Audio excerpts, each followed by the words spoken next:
2 Coríntios 12, 7. E para que não me exaltasse demais, pela excelência das revelações, foi-me dado um espinho na carne, a saber, um mensageiro de Satanás, para me esbofetear, a fim de que eu não me exaltasse demais. Acerca de 4 vezes eu roguei ao Senhor que afastasse de mim o espinho, mas Ele me disse: a minha graça te basta, porque o meu poder se aperfeiçoa na fraqueza.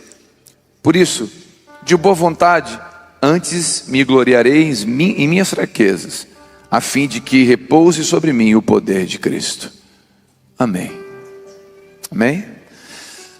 Oh Espírito Santo, a tua igreja é conduzida por ti. Todos nós que somos nascidos do Espírito, somos guiados pelo Espírito. E todos aqueles que não são nascidos do Espírito são convencidos do pecado, da justiça e do juízo pelo Senhor. Então eu coloco essas palavras diante do Senhor, para que o Senhor coloque luz sobre elas e traga no coração de cada um dos irmãos consolo, encorajamento, verdade, em nome de Jesus, dos que estão aqui e dos que estão online. Amém. Amém? Bom, acho que todos conhecem esse texto. Não conhecem, eu quero só atualizar você.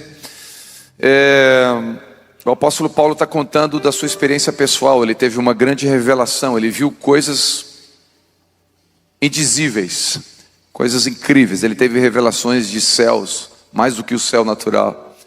E ele está falando da vida pessoal dele, contando um testemunho pessoal. E ele fala: olha, eu tive revelações, e em virtude dessas revelações foi me dado um espinho.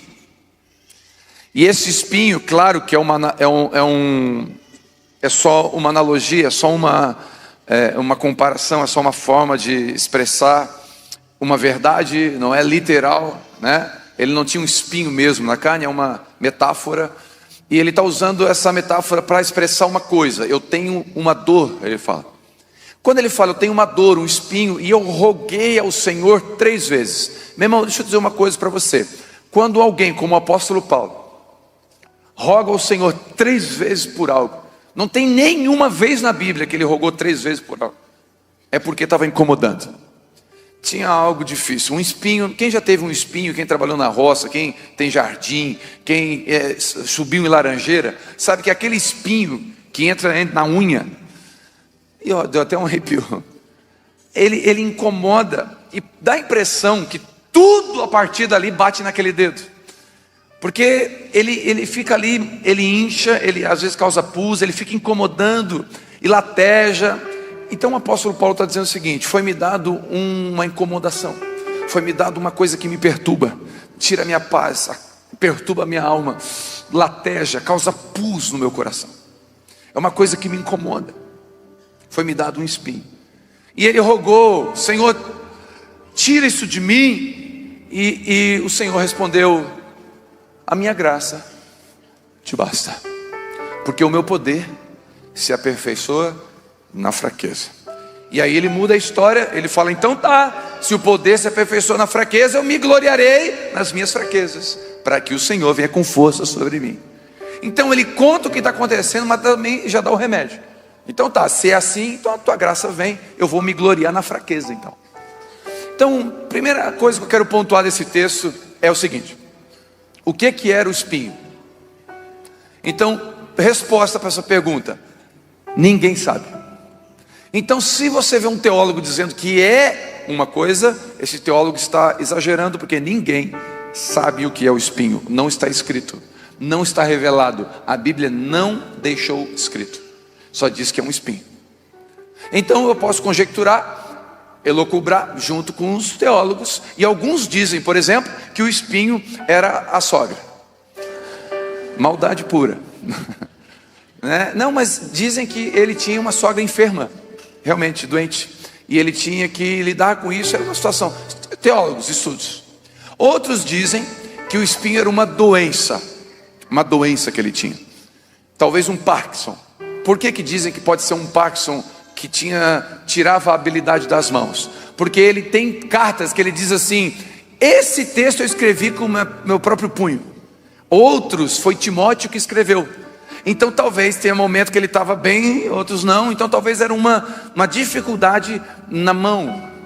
Alguns dizem ainda que era sequelas da malária, porque onde ele pregava nas regiões muito pantanosas tinha muita malária. Ele poderia ter adquirido essa doença e uma das consequências seria a falta de visão. Ele tinha ficado cego ou perdido a visão. Bom, ninguém sabe o que exatamente era, e já que os teólogos conjecturam, eu também vou conjecturar. Eu acho que ele era vascaíno. Não, estou brincando, brincadeira. Eu acredito que o espinho de Paulo possa ser talvez o seu passado. Por que o seu passado? Porque o passado é uma coisa que não tem como tirar. Quem aqui, se pudesse ter uma borracha gospel santa ungida para apagar coisas do passado, voltaria para apagar algumas coisas? Levanta a mão quem apagaria. Mas todo mundo quer essa borracha. Porque todo mundo de alguma forma tem coisas que fez, viveu e sentiu que não gostaria. Todo mundo. Só que o apóstolo Paulo tinha no seu currículo algumas coisas bem feias. Ele matou crente. Gálatas escreve e registra, ele mesmo diz que aprisionou, perseguiu e matou cristãos. Quando Estevão estava sendo morto e apedrejado, a Bíblia diz que o jovem Saulo observava tudo. Ele estava saboreando a morte de um mártir. Agora você imagina, agora ele virou crente. Então ele entrou no grupo de convívio do Bruno Jaguaruna, pegou 2, matou 1 e prendeu outro. Ele entrou no grupo de convívio do Fabiano, matou 3 e prendeu 4. E ele começou a dizimar a igreja. E de repente ele vem num culto que o Lucas está cantando, nunca houve noite. E ele se emociona, sente a presença de Deus, entrega, vem chorar aqui na frente. E o apóstolo Paulo, que matava gente, o Saulo, que matava crente, agora se torna o irmão Paulo. Vem para a igreja. Alguém pode dizer glória a Deus? Quem gostaria do irmão Saulo no grupo de convívio seu? Vai que desvia, né?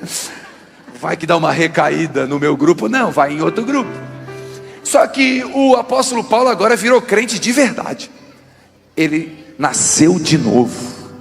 Ele teve um encontro com Jesus o Nazareno. A vida dele foi transformada. Ele agora é outro homem. E agora ele vai lá no grupo de convívio do Bruno. Ele vai lá porque ele mora em Jaguaruna. Então ele vai lá no grupo de convívio, ele está feliz, ele se batizou.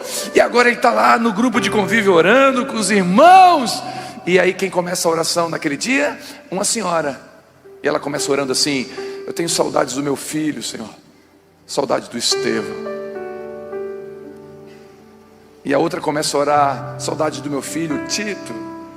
E o Estevão e o Tito passaram pelo fio da espada do Paulo. Não tinha como tirar isso da vida dele. Como é que apaga? Eu não estou dizendo que esse era o espinho dele, mas eu acredito que talvez possa ser. Bom, não sabendo qual é o espinho, então não vamos nos ater a isso. Eu queria falar do propósito do espinho. Aí o propósito está escrito. Pelo menos 3 propósitos. Qual é o primeiro propósito do espinho? Para que eu não me ensoberbesse, para que eu não ficasse soberbo, para que eu não ficasse orgulhoso, altivo, para que eu não ficasse grande demais. Por causa das revelações. Pergunto, quem deu as revelações para Paulo? Deus ou o diabo? Deus. Então as revelações são de Deus. As revelações são de Deus. A soberba, por causa da revelação, é do diabo. O diabo não tem poder sobre você. Obrigado. Alguém falou amém? Quem falou amém? Glória a Deus pela sua vida, irmão. O diabo não tem poder sobre você. O resto acho que tem. O diabo não tem poder sobre você. Glória, eu vou dar um exemplo para você entender bem. O diabo não toca em você. Glória a Deus, o diabo não tem poder sobre você. Porque se você, imagine você, a minha filha de 9 anos, lá fora quebrar o vidro de um carro. E o dono do carro botar a mão nela para corrigir, eu boto a mão nele e quebro ele e me conserto na ceia depois com ele. Amiguinho, a gente fica irmãozinho de novo. Mas não põe a mão na minha filha. Vem cá, o professor pode bater no seu filho? O vizinho bate no seu filho? Ninguém bate no seu filho, porque quem disciplina filho é pai e mãe. Então o diabo não tem poder. O teu pai não deixa o diabo tocar em você. Quem disciplina você é o seu pai. É o seu pai.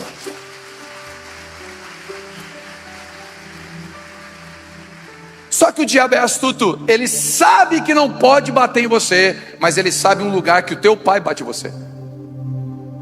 A Bíblia diz que Deus resiste ao soberbo. Então o diabo só coloca soberba porque o próprio Deus te abate. É interessante porque eu lembro de uma vez que eu tinha 10 anos de idade e eu roubei chocolate num bar. O bar do Edinho, lá no Morro Estevão. Se o Edinho está vendo, me perdoa. Não, o Edinho já contou. É verdade, eu roubei, eu lembro, contei para os irmãos o Lolo, aquele chocolate. Eu botava uma pastinha em cima, pasta da Positivo. Quem lembra da pastinha? Tem mais de 50 anos, 40 anos. A pastinha da Positivo, eu pegava, o vidro quebrado e roubava. Montaram uma tocaia. Cheguei, não tinha ninguém, peguei um Lolo, aí os olhudos, 2 Lolo, os olhudos, ninguém está aqui. Ninguém está aqui, aí fui, sabe aqueles bombonier de vidro, de girar? Abri um daquele, meti a mão, quando meti a mão, o que está fazendo aí? Eu falei, tô pego. Me levou para casa, cheguei em casa, quem estava lá? A minha mãe. Meu pai não estava. Para mim é vida e sobrevivência. Porque se fosse o pai, meu irmão, acho que uma foice voava em cima de mim. O meu pai, era a mãe. Eu falei, a mãe ela já batia em mim, às vezes eu ria, bate. Porque mãe, ela não bate muito, bate com o coração, né? Mas não bate muito, depende. Aquele dia a mãe endemoniou. Não, eu nunca vi ela endemoniada, ela endemoniou, me quebrou tudo. Eu queria ter apanhado do pai aquele dia. E ela falou, filho ladrão não vai se criar. E pergunta, quantas vezes eu roubei Lolo depois disso? Não, roubei mais nada. Nem borracha na escola eu roubei mais, nada. Porque aquela sova, agora o diabo me deu uma sova? Não, foi minha mãe. O diabo fez o quê? Me deu a ideia de roubar. Então o diabo, ele dá a ideia para mim e para você. Olha como você está grande, a igreja tem 10 mil pessoas. Aí você aceita a ideia.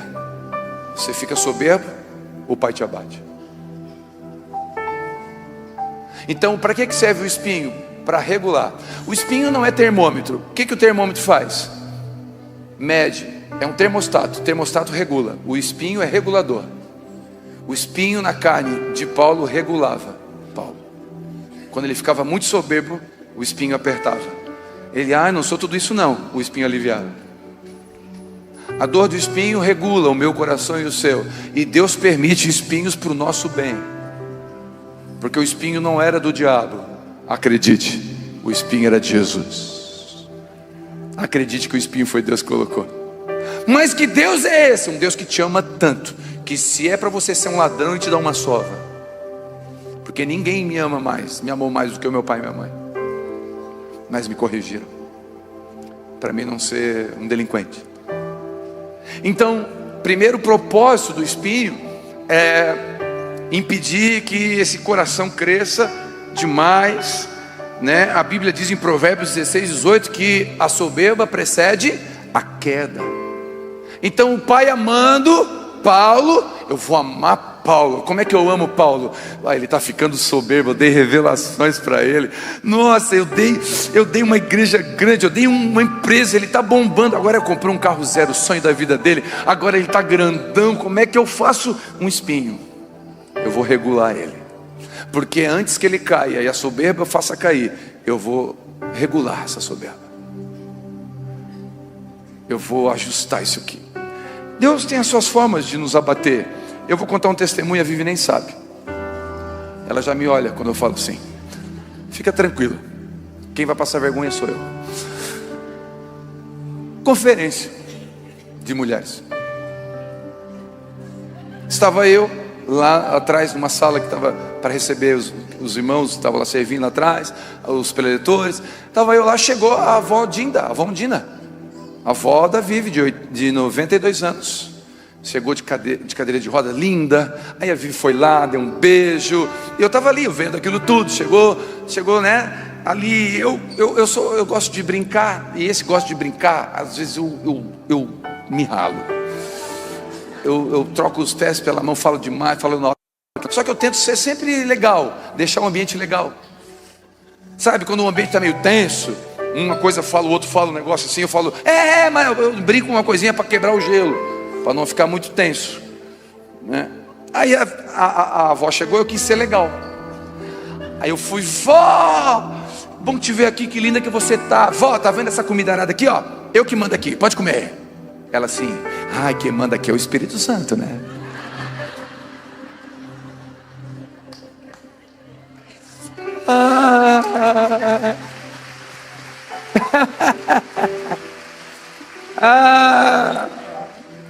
Que vergonha. Ai, brinca, vai brincar com quem é crente, brinca. Só que ela falou numa inocência de temor sincero, de ouvir uma coisa. Sabe quando a gente fala assim, ó, eu adoro chocolate. Adorar só Jesus. Sabe essas lepadas que a gente leva assim? Ela foi sincera. E na hora eu, claro, eu a garanto e concordo que é o Espírito Santo. Mas aquela hora, guardadas as proporções, numa frase de brincadeira que poderia ter algum lugar, um ponto de verdade, o Espírito Santo usou uma senhora para regular um espinhozinho. Baixa a tua bola, porque quem manda aqui é o Espírito Santo. Brincando ou não, Ele é Senhor sobre este lugar. E na hora eu peguei aquilo como temor para o meu coração. Eu não fiquei chateado, estou contando aqui, não tem problema nenhum. Mas foi para o meu coração isso, coisa pequena. Então o espinho, o que o espinho faz? O espinho dá uma apertada. Quando a gente começa, eu tive revelações, tive o quê? Os espinhos. Ele aperta. Então esse espinho, ele tem o primeiro propósito, de regular. Ele tem de não deixar ficar muito balão, né? Segundo propósito do espinho, faz a gente orar. Paulo botou o joelho no chão 3 vezes, pedindo para Deus tirar. Tem gente que está aqui há 15 anos com Jesus orando para Deus fazer alguma coisa e Deus não fez ainda, porque isso que você está pedindo é um espinho.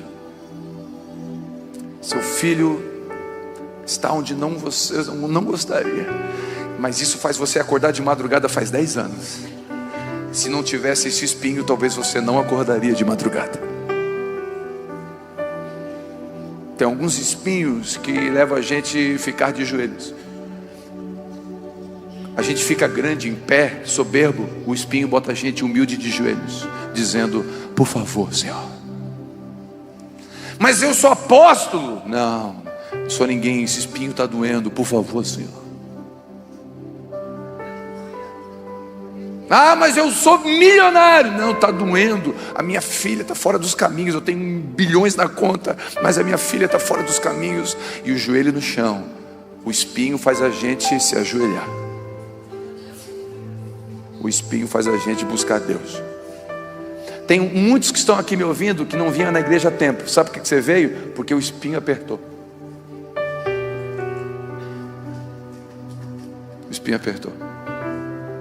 Estava tudo bem, aleluia. Deus fez um milagre no meu casamento, na minha finança. Uhul! Aí foi, aí teve que mexer de novo. Deus permitiu quebrar a empresa de novo, para você botar o joelho no chão de novo. É amor de Deus. Espinho. O espinho faz a gente orar. O espinho faz a gente clamar. O espinho faz a gente buscar. Terceira característica, né, do espinho. A resposta de Deus. Deus não disse sim. Então, deixa eu dizer aqui, por favor, vou ser reto. Teologia da prosperidade não é bíblica. Teologia do triunfalismo não é bíblico. Teologia coach não é bíblica. A teologia bíblica é a teologia da cruz do Calvário, do Evangelho de Jesus. Porque esse Evangelho que diz que Deus vai dizer sim para as suas orações. Quem aqui já teve várias orações que Deus disse não? Levanta a mão. Ele continuou sendo Deus na sua vida, sim ou não? Nem tudo Ele vai responder sim. Então Deus não diz sim para todas as nossas orações, porque para o pedido de Paulo foi o seguinte: Senhor, tira o espinho, Senhor, tira o espinho, Senhor, tira o espinho. A resposta foi: não tiro, a minha graça te basta. Você não precisa que eu tire o espinho, você já tem tudo que você precisa. A minha graça é tudo que você precisa. E aí, esse espinho pode ser que Deus tire um dia, pode, mas pode ser que nunca tire. Teve o casamento da Vitória, foi um casamento lindo, mas eu recebi uma mensagem de um irmão que tem uma filha especial, e ele falou: pastor, que lindo o casamento da Vitória, mas eu não vou casar minha filha. Esse espinho não vai tirar nunca.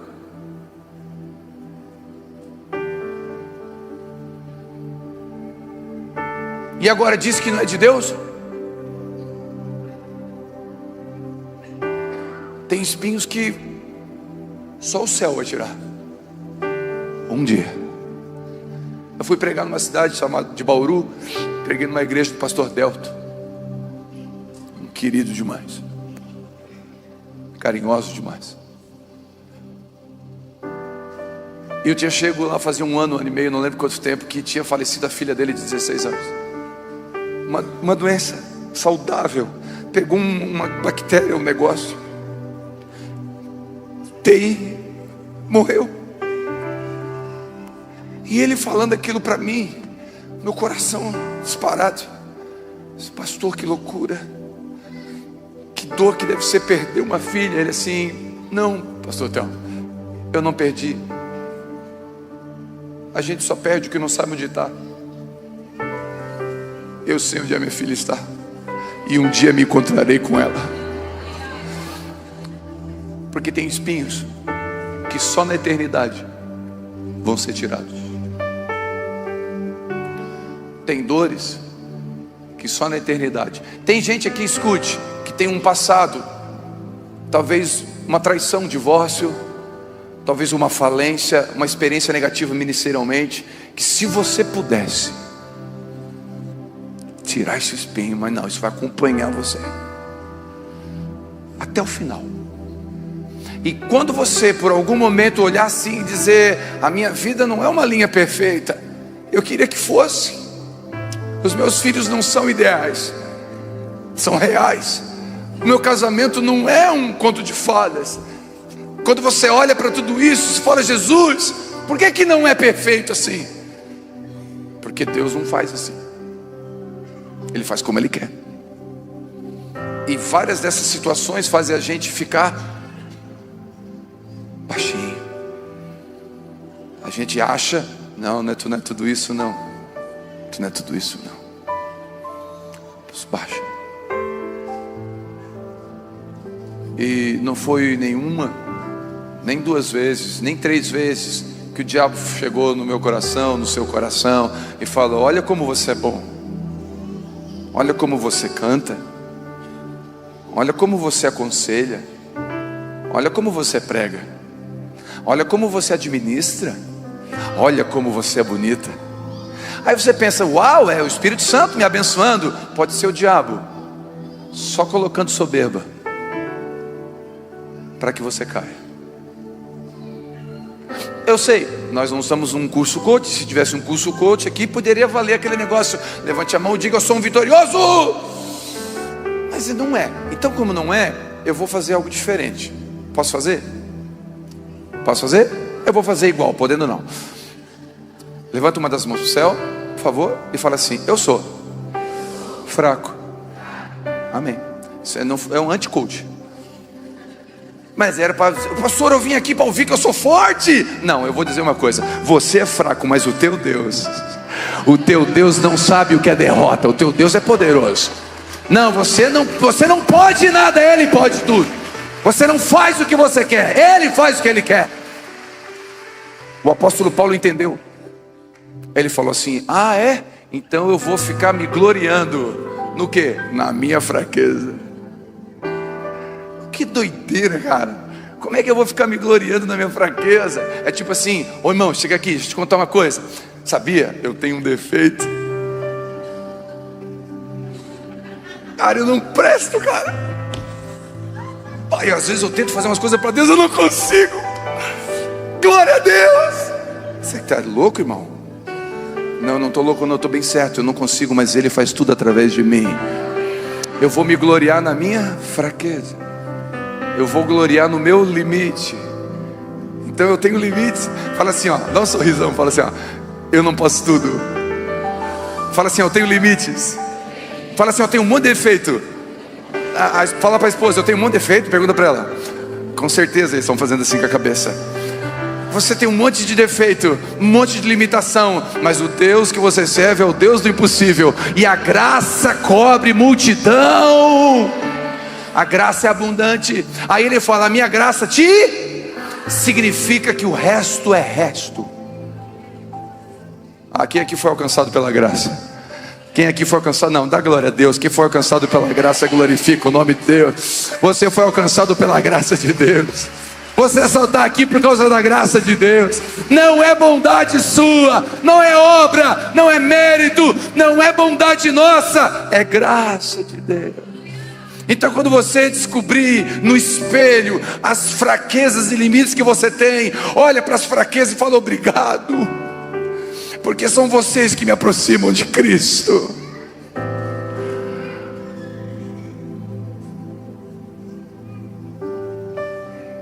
É bondade, a minha graça te basta. Eu vou me gloriar na fraqueza para que a graça venha.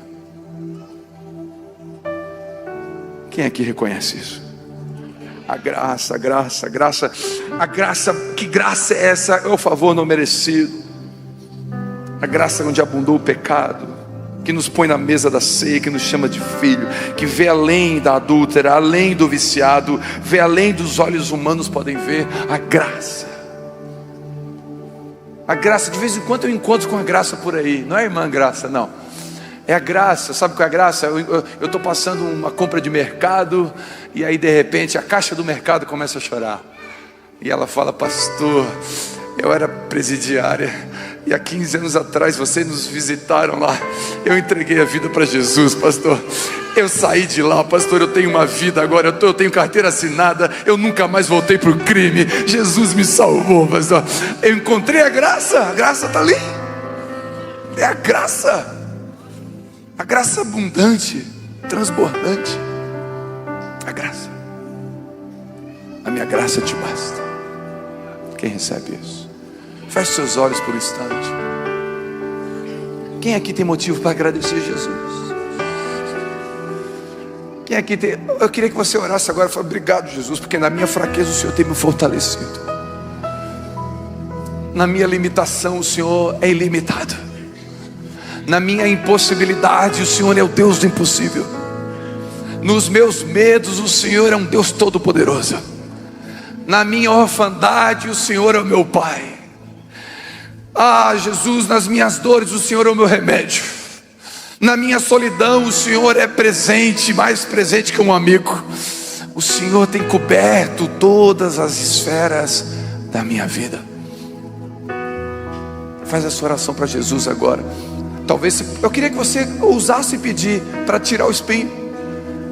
E talvez você vai ouvir assim, a minha graça te basta. Ouça a voz do Senhor. Ouça a voz do Espírito Santo falando com você. A minha graça, filha. A minha graça, filho. Eu sei que se você pudesse, você voltava atrás e fazia diferente, mas não dá. Eu sei que se você escrevesse a sua história, não escreveria como foi. Mas não foi você que escreveu. Você tem um pai, o diabo não toca em você. Eu vou repetir, você tem um pai, o diabo não toca em você. É o teu pai que está conduzido. O Paulo não orou para o diabo, diabo, sai daqui, diabo. Não, Senhor, meu pai, tira o espinho. Ele não rogou para o diabo ir embora. Ele falou com o pai dele. Porque a gente não tem que conversar com o diabo. Nós temos que falar com o nosso pai. Faça dessa canção a sua oração.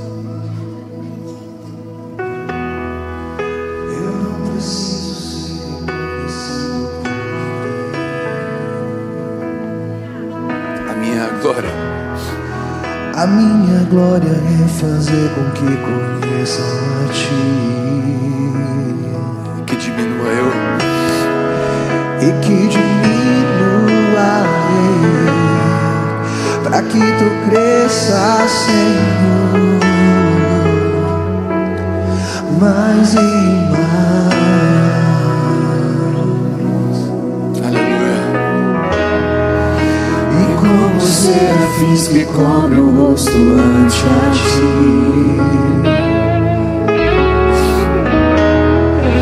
escondo o rosto para que vejam Tua face em mim, Que diminua eu e que diminua eu, para que Tu cresças, Senhor, mais e mais. mais e mais. No Santo dos Santos, a fumaça me esconde. Entra na presença de Deus agora. Só Teus olhos me veem, debaixo de Tuas asas é o meu abrigo, meu lugar secreto. Só Tua graça me basta, e Tua presença é o meu prazer. Vamos cantar mais uma vez essa canção. Eu não preciso ser reconhecido por ninguém. Eu não preciso ser reconhecido por ninguém. Aleluia, Jesus. A minha glória é fazer com que conheçam a Ti, e que diminua eu, pra que Tu cresças, Senhor, mais e mais. Como os serafins, E como serafins que cobrem o rosto ante a Ti, escondo o rosto para que vejam Tua face. escondo o rosto para que vejam Tua face. Levante uma das suas mãos e diga que diminua eu. E que diminua eu, para que Tu cresças, Senhor, Mais e mais. mais e mais. Santo dos santos, a fumaça me esconde. Só Teus olhos me veem. Só Teus olhos me veem, debaixo de Tuas asas é o meu abrigo, meu lugar secreto. Só Tua graça me basta. Só Tua graça me basta, e Tua presença é o meu prazer. Dos santos de santos. O Santo dos Santos, a fumaça me esconde. Só Teus olhos me veem, debaixo de Tuas asas é o meu abrigo, meu lugar secreto. Só Tua graça me basta, e Tua presença é o meu prazer. Só Tua graça me basta. E Tua presença é o meu prazer. Só Tua graça me basta. E Tua presença é o meu prazer. Diga mais uma vez, só Tua graça. Só Tua graça. E Tua presença é o meu prazer. Só a voz da igreja, só Tua graça.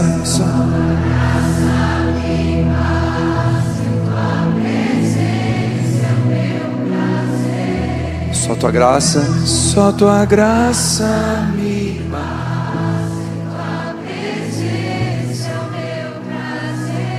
Recebe essa palavra de encorajamento no seu coração.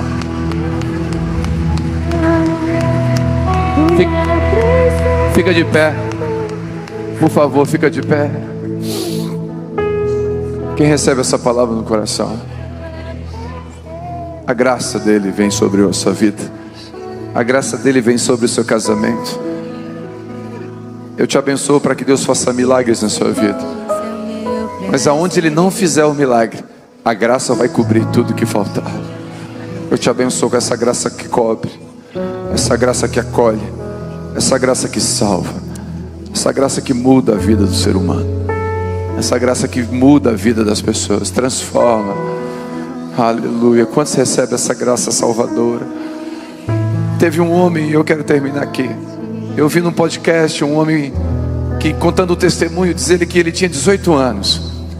E ele tinha 4 sonhos quando ele tinha 18 anos. E os sonhos eram: o primeiro, ter um carro tal. O segundo, ter a casa tal. Terceiro, ter 1 milhão, é o inglês, 1 milhão de libras na conta. Quarto, ter um corpo todo bombado. Era o sonho dele, do menino. Ele contando o testemunho. E ele disse assim, que com 20 anos ele tinha 1 milhão de libras. Ele tinha o sonho do carro dos sonhos, a casa dos sonhos, e tinha o corpo dos sonhos. E era infeliz. E aí ele foi questionado: mas por que você está infeliz? Porque todos os meus sonhos foram baseados em dores. Quando eu era pequeno eu era gordinho e todo mundo ria de mim, e agora eu queria ser bombado um dia. Quando eu era pequeno eu era pobre e eu queria ter o carro que o amigo do meu pai tinha. Quando eu era pequeno eu não tinha uma casa, era alugado, e o meu sonho era ter uma casona. Então tudo que eu projetei de sonho era em cima das minhas dores. Por isso que eu era infeliz. Você pode ter tudo, mas se os sonhos forem teus, em cima das suas dores, não vão trazer alegria para o seu coração. A única alegria que vai trazer para o seu coração é os sonhos de Deus se cumprindo na sua vida. E nessa noite, não estava previsto no script, não tem a ver necessariamente com a palavra, mas talvez tem gente aqui essa noite que tem até vivido alguns sonhos, mas aí dentro está vazio, aí dentro está depressivo, aí dentro não faz sentido. O casamento perdeu o brilho, tem filhos, tem até recursos, mas não alcançam aquilo que você busca. Essa é uma noite também de salvação. Quantos creem?